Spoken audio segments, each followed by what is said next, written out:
आज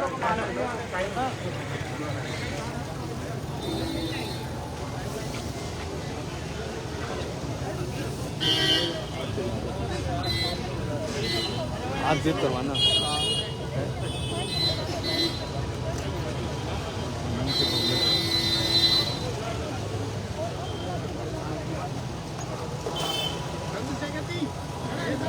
भाई। अरे आईडी हटा दिए भाई।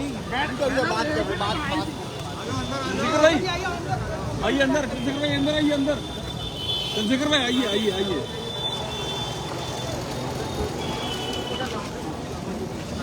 जारी किए गए हैं उनका भाई कहाँ क्या? अरे सुनिए तो भाई साहब,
अरे भाई फोन आप इसमें आ रहा है, मैं इसलिए कह रहा हूँ। अरे हम लोग भी तो करेंगे।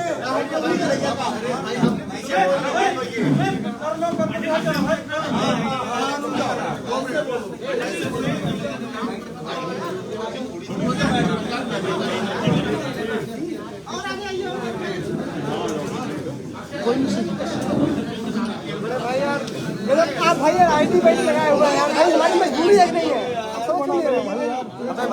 भाई तो कहाँ से करेगा? जो अभी ये कैमरा स्टील वाले हटेंगे वहाँ बैठ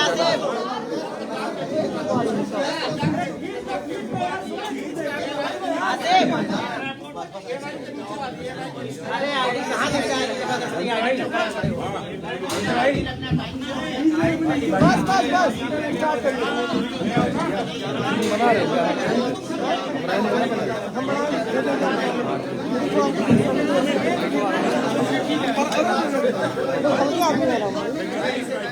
बना रहे तो हम बना रहे हैं बस बढ़िया आप कैसे कह रहे थे लाइन में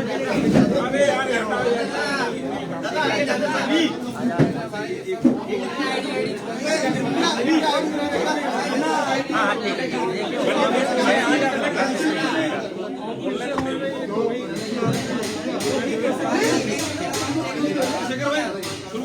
ठीक है लाइव पे ऑलरेडी है। देखो भाई आपसे पहला सवाल है गणतंत्र को लेकर।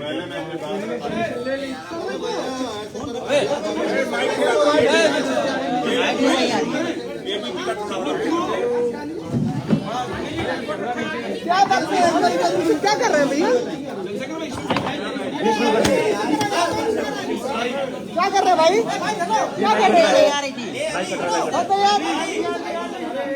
वहाँ नहीं आएगी।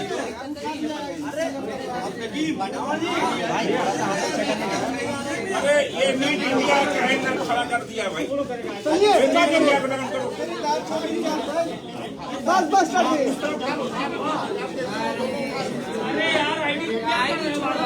स्टार्ट करिए स्टार्ट।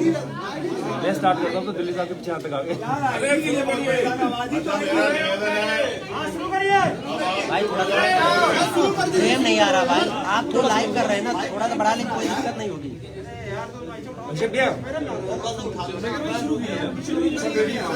रोल रोल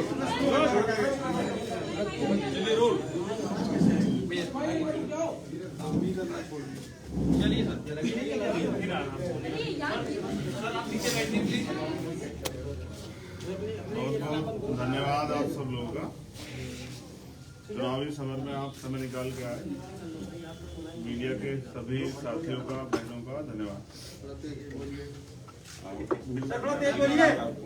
शांत ये फिर ये भोपो क्यों रखा हुआ है? कोई नहीं भैया, आप बोलिए, अपने साथ बोलिए।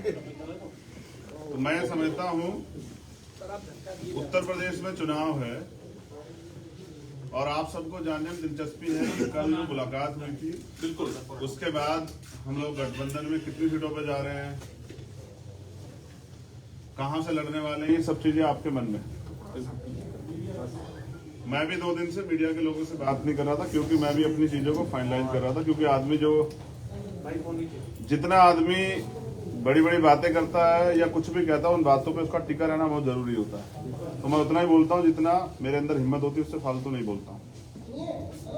मैं समझता हूँ कि 6 महीने पहले से हमने भी ये प्रयास किया था कि बहुजन समाज 85% बहुजन समाज इकट्ठा हो, जिसके लिए हमने अखिलेश जी पे भरोसा किया कि वो इस आंदोलन को आगे बढ़ाएंगे। और 6 महीने से लगातार हमारी मुलाकातें भी हुई, सकारात्मक बातें। हमारे जो मुद्दे थे, क्योंकि आप जिसके साथ गठबंधन में जा रहे हैं, क्योंकि सरकार बनने के बाद वो तानाशाही हो जाता है, और पिछला कुछ इस तरह का कार्यकाल भी एक लंबा समय का रहा है। तो जो मुद्दे थे, जैसे प्रमोशन रिजर्वेशन का मामला, सामाजिक न्याय का मामला, बैकलॉग का मामला, सब पे बात हुई। मुस्लिम साथियों को भी उन्होंने 18-19% आरक्षण देने की बात की थी। सब चीजें बात होने के बावजूद मैं समझता हूं कि सब चीजें, क्योंकि घोषणा करना और उन पे खड़े रहना, मुझे जवाब देना है समाज को। 2 अप्रैल के मुकदमे सरकार ने लगाए, इस सरकार को रोकने का हमने तमाम तरह से प्रयास किया, और इसलिए से 2 दिन से मैं यहाँ हूं। 1 महीना 10 दिन से हमारी बातचीत चली और अंत तक पहुंची, क्योंकि पिछले 9 साल से लगातार हम बहुजन समाज के लोगों को इकट्ठा करने का काम कर रहे हैं। बड़ी मुश्किल से हम अपने लोगों के अंदर रीढ़ की हड्डी पैदा कर पाए। उनका विश्वास टूट गया था कि भाई वो आगे नहीं बढ़ पाएंगे, क्योंकि जब हमारे आंदोलन की विचारधारा बदली, जो पिछला आंदोलन था, तो तकलीफ हुई। अच्छा, इस विषय में ये भी याद दिला दूं कि आज बहन जी का जन्मदिन है, तो माननीय बहन जी को भी जो है जन्मदिन की हार्दिक बधाई। वो दीर्घायु हो, स्वस्थ रहें, और उनके लंबी उम्र की मैं कामना करता हूं तथागत खुद से। भरपूर प्रयास किए गए, क्योंकि हमारे लोगों का एक भरोसा है। पिछली बार जो अखिलेश जी की सरकार में हुआ, उनको ये डर है कि अगर हमारा लीडर वहां नहीं होगा तो कल जो सरकार बन जाएगी हमारे लोगों के वोट से, तो मुझे नहीं लगता कि उनपे सारे मुद्दों पे बात हो पाए, क्योंकि जो उनकी पार्टी से शेड्यूल कास्ट के लीडर जीत के जाएंगे या नहीं भी जाएंगे, वो बेचारे अपने राष्ट्रीय अध्यक्ष के प्रति खिलाफ नहीं हो सकते। पूरी जिम्मेदारी से 2 दिन यहाँ रहने के बाद, सारी पार्टी कार्यकर्ता बात करने के बाद, सारी चीजों को छोड़ के हमने तय किया कि बीजेपी को रोकना है, किसी भी कीमत पर रोकना है। हम लोग बीजेपी को सत्ता में नहीं आने देंगे, क्योंकि मैं निर्दोष होते 16 महीने जेल में रहा, 100 से ज्यादा मुकदमे। आज भी आप देख लो कि प्रेस को नहीं करने दे रहे हैं। मुख्यमंत्री खुद प्रेस करते हैं, प्रधानमंत्री मास्क उतार के घूमते हैं सारे में। तो बीजेपी ने जो 69,000 शिक्षक भर्ती घोटाले के, इन सबको रोकने के लिए हमने एक कदम बढ़ाया। सकारात्मक रही सब चीजें, लेकिन अंत समय में मुझे लगा कि अखिलेश जी को दलितों की जरूरत नहीं है। वो इस गठबंधन में दलित नेताओं को, दलित लीडरशिप को नहीं चाहते। वो चाहते हैं कि उनको दलित वोट करें, लेकिन मेरा डर ये था कि अगर दलित उनको वोट कर देंगे तो कल जो उनके ऊपर एक आरोप पिछली सरकारों में भी रहा, क्योंकि मान्यवर काशीराम साहब को मैं नेता मानता हूं, उन्होंने भरोसा करके नेताजी को मुख्यमंत्री बनाया, फिर क्या हुआ आपके सामने। इसी डर को समाज के अंदर डर था। सारे बुद्धिजीवियों ने, हमने खुद में भी चर्चा की, सब लोगों ने कहा कि आप खुल के बात कीजिए कि कल ऐसा तो नहीं कि सरकार जाने के बाद, सरकार बनने के बाद जो है हम अपने विषय पे बात ही ना कर पाए, दलितों के साथ फिर वो शोषण हो, घर जलाए जाएं, उनकी जमीन कब जाए, उनको पीटा जाए, उनको सता जाए, महिलाओं के रेप हो, हाथरस जैसे कांड हो। और 2 दिन में निराशा हुई कि 1 महीना 10 दिन के बाद उन्होंने कल अपमानित किया। ये दुखद है। अपमानित किया आपको? ये बहुजन समाज के लोगों का उन्होंने अपमान किया है। किसने सर? अखिलेश यादव ने। मुझे ये भरोसा था कि सर, वो फिर से एक बार कह दिए नाम। भी 85% बहुजन समाज के लोगों को इकट्ठा करने का प्रयास करेंगे, क्योंकि हम सब लोग भाजपा को रोकने का प्रयास कर रहे थे। मैं समझता कि यहाँ पीठ के दर्द के बाद भी 2 दिन से हूँ कि किसी तरह से बात सकारात्मक हो जाए, लेकिन कल आने के बाद उन्होंने कहा था कि मैं शाम तक बताता हूँ, उनका जवाब अभी तक नहीं। तो मैं समझता हूँ कि वो इस गठबंधन में दलित समाज के लोगों को नहीं चाहते, जबकि बड़े पैमाने पे हमारे साथी जो हैं, जो कार्यकर्ता जिनकी वजह से आज चंद्रशेखर यहाँ बैठे हैं, बीमार में आजाद समाज पार्टी के, उनकी ये मन था कि वो बीजेपी को रोकने के लिए इस गठबंधन का हिस्सा बने। मैंने कल ट्वीट भी किया था, आप सब लोगों ने अपने मीडिया के माध्यम से चलाया, तो मैंने कहा था कि आप अगवा हैं, आपकी जिम्मेदारी है। दलित समाज, पसमानदा समाज, आपका दस्तकार समाज, पीड़ित समाज, वंचित समाज, पिछड़ा वर्ग के सारे नेता आपके साथ इसलिए इकट्ठा हो रहे हैं कि आप सामाजिक न्याय करेंगे। लेकिन मुझे लगता है कि अभी अखिलेश जी सामाजिक न्याय का मतलब नहीं समझ पाए। सामाजिक न्याय कहने से नहीं होता है। हम काशीराम साहब को मानने वाले लोग, जिसकी इतनी संख्या बार उसकी इतनी हिस्सेदारी की बात करते हैं, तो 25-25% दलितों की हिस्सेदारी ये है कि वो उनको गठबंधन में नहीं रखना चाहते। मीडिया के लोगों से मुझे शिकायत है कि बिना मेरे किसी ऑफिशियल स्टेटमेंट के, ना उनके कोई ऑफिशियल स्टेटमेंट के, आप लोगों ने भी किसके कहीं से खबरें चला दी कि ये सीट मिल रही है, वो सीट मिल रही है। नहीं चंद्रशेखर जी, TV9 ने चलाया, हमने नहीं चलाया। और मैं उन साथियों से भी कह रहा हूँ कि कम से कम पत्रकारिता गरिमा तो बना कर। TV9 ने चलाया, स्पष्ट कीजिए गठबंधन हो रहा है, नहीं हो रहा है, काफी सारी बातें कहे, नाम लेकर स्टेटमेंट क्लियर कीजिए। और आगे की रणनीति आपकी क्या है? देखिए, मैं फिर मैं यही कह रहा हूँ ना कि 1 महीना 10 दिन से उन्होंने हमसे बात की, तय करके रखा और हमसे कहा कि आप परेशान मत हो। मैंने उनसे कहा कि आप बड़े भाई हैं, क्योंकि उनको चिंता हो या ना हो, वंचित वर्ग के लोगों की हमें चिंता है। मैं प्रमाणित भी करता हूं कि पिछले 5 साल में समाजवादी पार्टी के राष्ट्रीय अध्यक्ष किसी एक दलित की हत्या पे, रेप पे, कितने बड़े बड़े मामले में नहीं गए उनके घर। फिर भी हमने सारी चीजों को दरकिनार करके स्वाभिमान सम्मान की लड़ाई लड़ने वाले चंद्रशेखर उनके घर गए, 3-3 बार उनसे मुलाकात की, उनसे अपील की कि इसको बना लेते हैं। लेकिन वो शायद किसी मन से तय करके बैठे कि हमें दलितों की लीडरशिप नहीं खड़ी होने देनी। वरना मैं समझता हूं कि कल जब मैंने उनसे कह दिया था कि आप बड़े भाई आप तय कर लें, तो उनको मुझे बुलाना चाहिए। वो तो इसमें रोज दलित वंचित आपकी क्या मांगे थी उनसे जिनको उन्होंने नहीं माना? स्पेसिफिक अभी भी नहीं हो रहा है, नहीं हो रहा है, चल रही है प्रेस कॉन्फ्रेंस, एक स्पेसिफिक लाइन क्लियर बिल्कुल की क्या हुआ है सर? हुआ ये है कि अखिलेश जी के ऊपर मैंने कल जिम्मेदारी छोड़ी थी वहां से आने के बाद कि आप तय कर लें कि आप हमें गठबंधन में चाहते हैं, क्योंकि बात सीटें और ये सब चीजें कई मायने रखती है। कल हम उनके लिए प्रयास करेंगे कि उनकी सरकार बन जाए, तो उनमें हमारे हितों की रक्षा होगी या नहीं होगी। कुछ मुद्दों पे वो, जैसे प्रमोशन में रिजर्वेशन का बिल फाड़ा गया, उन्होंने मना कर दिया कि वो इस पे नहीं करेंगे। तो हम दलितों और पिछड़ों के लिए चाहते थे कि भाई प्रमोशन रिजर्वेशन के बिल पे स्थिति साफ करें, बैकलॉग पे। कहने से नहीं होगा, आपको देना पड़ेगा जवाब, आपको नोट बना के देना पड़ेगा। हमारा यह था कि आपको कहनी पड़ेगी मजबूती से बात कि हम करेंगे। और हमारे लोगों को ये लगता है कि जब आप वहां नहीं हैं तो उनके कहने से फर्क नहीं पड़ता, वो करेंगे नहीं। क्योंकि पिछले भी हम पे एक उदाहरण है, लंबे समय से कितने मामले हुए हैं और अखिलेश जी चुपके साबित करते हैं कि वो दलितों को, जैसे बीजेपी आज खेल कर रही है ना कि दलितों को खाना खा रही है, वो आज भी साबित कर रही है कि लोकतंत्र में जहाँ सबको बराबर की हिस्सेदारी, सम्मान है, अवसर है, वहां वो भी जिस तरह खेल कर रही है। मुख्यमंत्री कल दलितों के खाना खाने गए, तो बीजेपी जैसा ही जो है ना व्यवहार उनका कल देखने को मिला। चंद्रशेखर भाई एक सवाल आपसे ये है, चंद्रशेखर भाई देखिए, ये पहले तो ये क्लियर कर दीजिए, एक छोटा सवाल ले बस, 2 दिन से आप इंतजार कर रहे हैं ना। मैं भी 2 दिन से, मुझे 9 साल हो गए इस लड़ाई को लड़ते हुए। 9 साल से मैं इस लड़ाई को लड़ रहा हूँ और कभी भी दलित, पिछड़ों पे, आदिवासियों पे, पसमानदा पे कभी उनके हितों की रक्षा की बात होती है, चाहे CNP NRC का मामला हो। मैं पहला शख्स था जो जेल गया। नेता डर रहे थे कि मुसलमानों की लड़ाई लड़ेंगे तो यहाँ जो है दिक्कत आ जाएगी। मेरी चीजें ये है ना, जो आपने पिछले घोषणा पत्र के आपने तो उनको तो पूरा नहीं किया, इसलिए मैं उनसे चाहता था कि वो स्टेट अपना जो है ना वो फाइनलाइज करें, मजबूती से रखें, लेकिन वो नहीं चाहते हमारे मुद्दों बात करने। तो कहने से नहीं चलेगा, तो हमने तय किया है कि अभी हम समाजवादी पार्टी के साथ गठबंधन में नहीं जा रहे। अब हम, क्योंकि हमारे कार्यकर्ता जिन्होंने पिछले 6 साल से उत्तर प्रदेश में लड़ाई लड़ी है, घर घर जाके लोगों को तैयार किया है, बीजेपी के से हमने लाठियां खाई है, हमने मुकदमे झेले हैं, बीजेपी के खिलाफ जो है हम लोग लड़े हैं उत्तर प्रदेश में। CNPR NRC का मामला हो, चाहे वो 69 शिक्षक भर्ती का मामला हो, हम सड़कों पे लड़े हैं।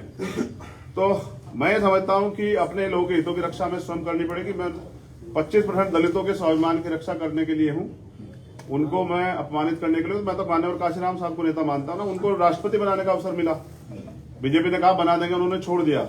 मेरी लड़ाई विधायक MP बनने की नहीं, लड़ाई सामाजिक न्याय की है।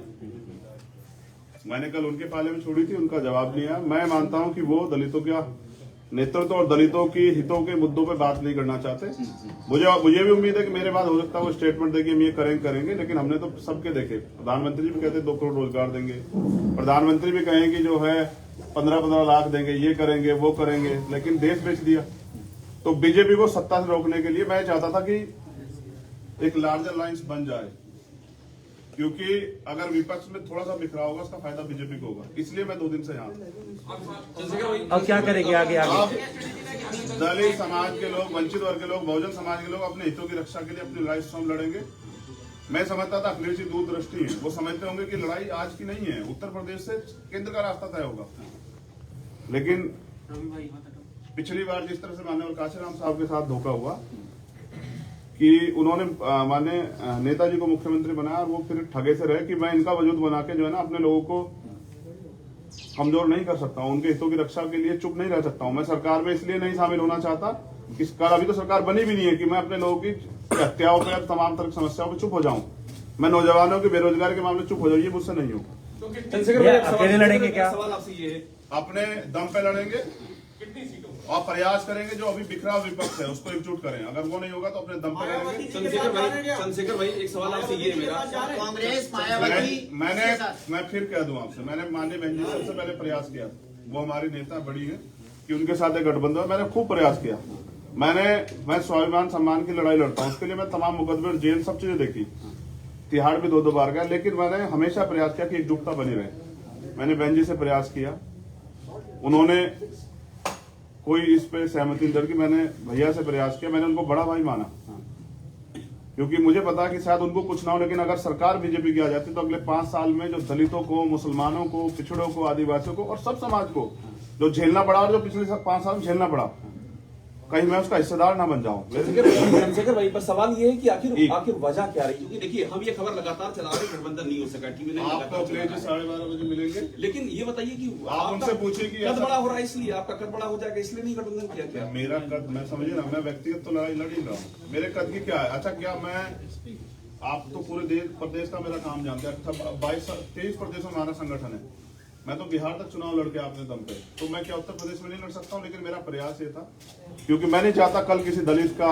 की बच्ची का, किसी मुस्लिम समाज की बच्ची का, किसी अन्य धार्मिक अल्पसंख्यक समाज समझ, किसी स्वर्ण समाज की बच्ची का भी रेप, हत्या हो। हमने देखा ना उन्नाव क्या हुआ, हमने देखा ना हाथरस क्या हुआ। इस बीजेपी को रोकने के लिए मैंने अपना स्वाभिमान दांव पे लगा दिया, जबकि मेरे वर्कर नहीं चाहते थे, वो चाहते थे कि हम अपने हितों की लड़ाई स्वयं लड़े। रावण साहब, मेरा एक सवाल आपसे ये है कि आप दूसरे असदुद्दीन ओवैसी हो गए हैं, क्योंकि ओवैसी के साथ भी कोई गठबंधन नहीं कर रहा है, आपको भी कोई अपने प्लेटफॉर्म पे नहीं लाना चाह रहा है? देखिए मैं क्या कह रहा हूँ, जब कोई अपने हितों के लिए लड़ता है ना तो वो उसको फिर कुछ ना कुछ तो सहना पड़ता। देखिए मैं सत्ता की, मेरी लड़ाई सत्ता कभी थी नहीं, ओवैसी के साथ सत्ता का सहारा लेके व्यवस्था परिवर्तन की लड़ाई थी। सत्ता को मैंने, जब सत्ता की बात चल रही थी ना, लोग चुनाव तैयारी कर रहे थे, तो मैं आंदोलन लड़ रहा था 2 तारीख को, 2 जनवरी को भोपाल में, जो पिछड़े वर्ग के हितों की रक्षा के लिए उनका आरक्षण जहाँ खत्म किया गया था, सरकार के खिलाफ लड़ रहा था। अभी आपने सर एक महत्वपूर्ण बात कही, विपक्ष को एकजुट करेंगे, तो वो कौन लोग होंगे जिनको आप एकजुट करेंगे? मेरा प्रयास रहेगा, मैं सभी लोगों नाम लेके बताइए सर, नाम लेके। क्या कह रहा हूँ, अब आप अगर आप ये भी सोचते हैं ना कि मुझसे तो नाम लेने की उम्मीद करते हैं, आप जाके उनसे पूछेगा कि आपने ऐसा क्यों किया। जब आप पूछेंगे तो मैं पर्सनली आपको नाम लेके बताऊंगा। मेरा काम है कि जो बटा हुआ विपक्ष है वो एकजुट, और मैं इसके लिए 2 दिन और प्रयास करूंगा पूरी जिम्मेदारी से। नहीं होगा तो भीम आर्मी के लोग, आजाद समाज पार्टी लोग अपने दम पे चुनाव लड़ेंगे। और गलत ये है ना कि मैं आपको अगर बुला के 10 बजे कि पीसी 10 बजे है और आपको 12 बजे तक इंतजार कराऊं तो आपका काम बाधित होगा। मुझे ऐसा लगता है मेरे साथ यही हुआ कि पिछले 2 महीने से हमसे कहा गया कि आप जो है ना हमारे साथ मिलकर वो करेंगे। हमारा प्रयास था, हमारा समाज चाहता था कि बीजेपी से किस तरह से छुटकारा मिले और हम लड़े 5 साल। किसी का मामला हो, उन्नाव का हो, हाथरस का हो, जौनपुर का हो, 4 दलितों की हत्या की जाती, कभी कोई व्यक्ति नहीं जाता है। प्रयागराज में 4 दलितों के सामने उसकी माँ और उस बच्ची के साथ हत्या होती है। आपने कुछ सीटों की मांग की थी क्या अखिलेश जी से? बात हिस्सेदारी की है, जिसकी इतनी संख्या बारी उसकी इतनी हिस्सेदारी। आपको 3 सीटें चंद्रशेखर भाई आपको 3 सीटें दे रहे थे, हमारी जानकारी है, और उसमें 2 सीटें कह रहे थे आप उनके सिंबल पे लड़िए। तो मैं क्या कह रहा हूँ, ये आप उनसे पूछेगा कि दे रहे थे या नहीं दे रहे थे। आजाद भाई TV9 का आखिरी सवाल, आजाद भाई TV9 का आखिरी सवाल ये है कि आप किसको अप्रोच करेंगे, प्रियंका जी को, बहन जी को, या फिर अगर बात नहीं बनती तो अकेले कितनी सीटों पर लड़ेंगे? मैंने कहा कि मैंने हमेशा प्रयास किया, लेकिन लड़ाई जो है ना यहाँ इस प्रदेश में महिला सुरक्षा की है। ये लड़ाई इस प्रदेश में हक अधिकार की है, लड़ाई इस देश में बुनियादी है, मुद्दों की राजनीति है। मैं धर्म और उसकी राजनीति में नहीं जाता हूँ कभी। लड़ाई मुद्दों की राजनीति और मुद्दों पे बात नहीं होती। तो प्रियंका जी के साथ जाएंगे। महत्वाकांक्षाएं बहुत बड़ी हो गई है, ऐसी चर्चा पॉलिटिकल करते हुए तमाम जिस तरह से आपने स्टैंड रखा है, सपा के लीडरों का भी स्टैंड है, क्या कब ये राजनीति पर उपजे जो बात की जा रही है कोई अधिक मुद्दा मुझे बस इतना बताइए कि विधायक बनने के लिए किस उम्र की जरूरत होती है, उसकी सीमा क्या है बताइए। मैं किसी में हूँ, आप बताइए ना, पत्रकार है ना, आप बताइए क्या सीमा होती है विधायक का चुनाव लड़ने के लिए। मैं एक बड़े समाज को बिलोंग करता हूँ और मेरे हमको चिंता है। अगर आप ये कहना चाहते हैं कि दलित समाज के लोग अपना प्रतिनिधित्व मांग रहे हैं तो गलत कर रहे हैं, तो ये आपकी गलतफहमी है। इंडिविजुअल राजनीतिक मैं खेद क्या कर रहा हूँ, इंडिविजुअल राजनीतिक महत्वाकांक्षा, मैं तो जिसको नेता मानता हूँ उन्होंने राष्ट्रपति का पद छोड़ दिया।